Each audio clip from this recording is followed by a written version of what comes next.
I'm Victor Madala from the Star newspaper, Kenya.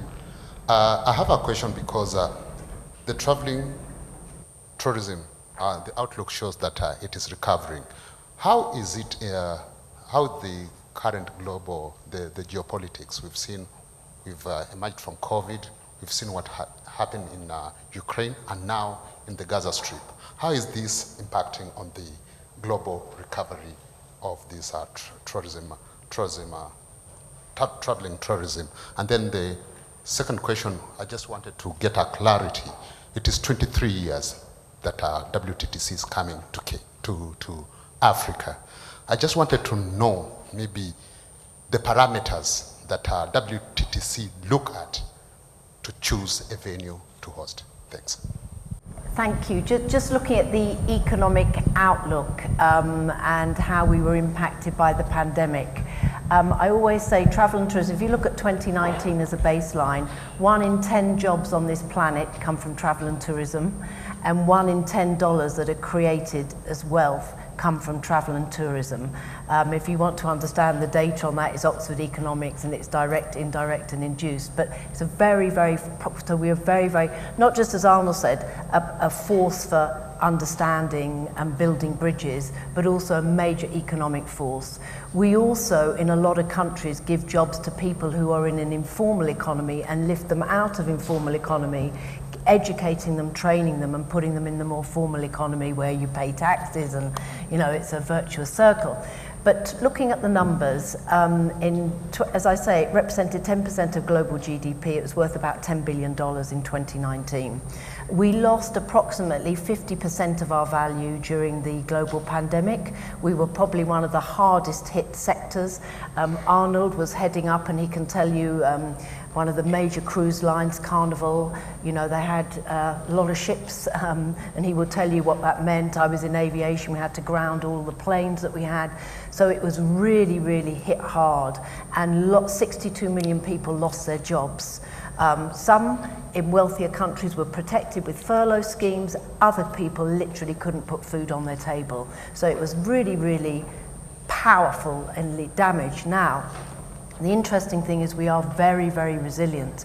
As Arnold said, God hope that we can get back into Acapulco and visitors can get back into Acapulco when the local people are ready. We are very resilient. We come back. It's deep in the DNA of the human nature to travel and to connect. So now we are in 2023, and I'm delighted to say that we have recovered our numbers. We're nearly, by the end of this year, we'll nearly be back at $10 trillion. The reason we're not quite there is China, which is one of the biggest travel and tourist economies, obviously only opened this year. And it's still going through those opening processes around making sure people can travel and can get visas. We've also obviously had, some issues around labour shortages, which I think are short term, but it hampered a little bit the recovery. But we are practically there. And what's interesting is in the next 10 years, travel and tourism is going to go ahead of that 10 trillion. We're going to be worth nearer $15 trillion as a sector. So a growing importance. Now, you asked me specifically about wars, and it is a tragedy that in our 33-year history, and travel and tourism predates even the World Travel and Tourism Council, we have seen the tragedy of wars around the world. Obviously, we have seen the Ukraine war, and now we're witnessing the terrible tragedies that we're seeing in the Middle East. And all I can say is WTTC, as an organization that represents travel and tourism, is we stand for peace, we stand for building bridges, we stand for connecting people. And when there is peace and peaceful times, we can assist in building that greater understanding among people. Thank you. Let me answer one part of the question, Victor. What influences where the summit is hosted? I think we have not been fully accurate.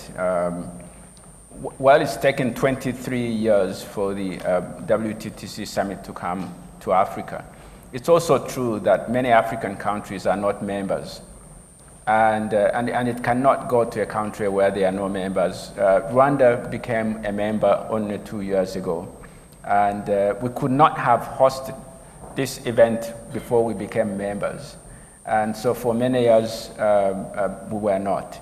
And even until now, there are many African countries that still are not members of the WTTC, which is important that we continue to mobilize as many African countries and organizations and companies that operate in this sector to actually join. And then we can apply and request for the opportunity to be able to host, as we did for the case of Rwanda.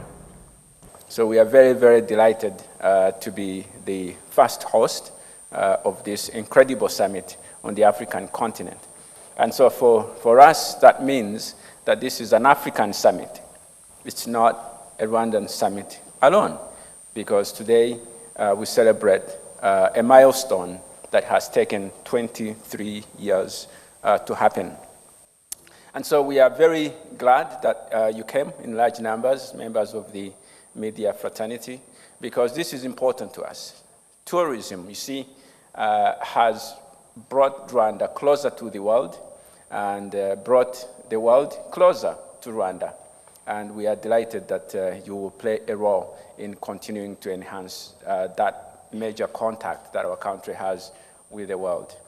Tourism in Rwanda has come a long way, and we want to hope that you will also be able to enjoy and witness this by yourselves. Over 30 years ago, there was no tourism sector to talk about because we had not made the sufficient investments, we had not made the kind of interactions with the private sector to grow the tourism sector. Since then, Rwanda has embarked on a journey driven primarily by conservation efforts to grow nature-based leisure tourism, which now continues to be our largest foreign exchange earner for the country. In fact, it also employs more than 200,000 people in the tourism sector directly, and probably more than 500,000 indirectly. Tourism sector also plays a critical role in building bridges for foreign direct investment. We know that many of our foreign investors who come to Rwanda to start a business initially start as investors because they would not have known about Rwanda and the business opportunities had it not been for tourism. And so by continuing to promote our tourism sector, indirectly, it also helps us to enhance the growth of the private investment into our country. In fact, it has also helped us to understand more the business needs and helped us more to understand the better policies and regulations and administrative processes that have made Rwanda one of the easiest places to do business in Africa. In fact, by international rankings, we are second. And so it's not surprising that year on year, Rwanda continues to be the fastest growing economy on our continent. So we want to make sure that by participating in this WTTC Global Conference, you will also witness what is going on in the economic transformation of our country. But as Julia said, it shouldn't all be work. We hope that you have some fun. We are here to host you, to make your stay in Rwanda enjoyable, and indeed to make it a memorable experience so that you can come back, but also that you can go as an ambassador for Rwanda and tell others about the story of your experience here. And just a couple add-on comments. The first one is in terms of impact from disasters and from conflicts. Unfortunately, the world always has some conflict or something going on, and we all live for the day when that isn't the case. And so for travel and tourism, the things that affect us are just people's freedom to travel and their confidence to travel. So if they're concerned about airlift, that airports may temporarily close or whatever, then those things can affect travel. And obviously, if there's destinations that are in conflict or have just had a disaster, then people would not be inclined to want to go there from a safety and security standpoint. But the global impact is much more around just general concern about travel and ability to travel. And so, as long as that ability is there, and as long as there's reasonable confidence, people are used to some delays now. There's always weather patterns. There are other things, airlines and others, and not just put on the airlines, every transportation mode that moves people occasionally have challenges. And so people are used to some delays and stuff, but that's the kind of thing that drives it. And I think the most important thing is the power of the sector. She mentioned 1 in 10 jobs, 1 in 5 new jobs, new created jobs, are from the travel and tourism sector. 1 of every 5 new jobs. That is a powerful statistic. And it's not just jobs, it's also everything associated with that. The economic multiplier of if somebody has a job, they buy things, they travel, they do things. And it's the economic multiplier, which then provides a basis for what we all really want, which is not just a job, but an enhanced quality of life. And that's kind of what we're all about. Let's look ahead now to the summit and what you can expect from us for our first ever summit in Africa. I'm delighted to share with you that we will hear from global economist Justin Urquhart Stewart, climate activist Inenza Umoza Grace, and footballing legend Didier Drogba. If anyone knows about Chelsea Football Club in the UK, he's probably one of the best players that we've ever had, and he comes from the Côte d'Ivoire.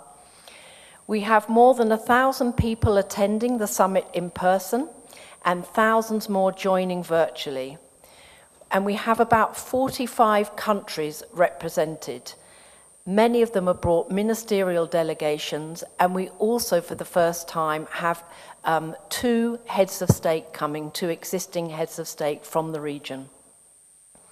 Over the next few days, we will be launching a groundbreaking report featuring the potential of travel and tourism in the African continent.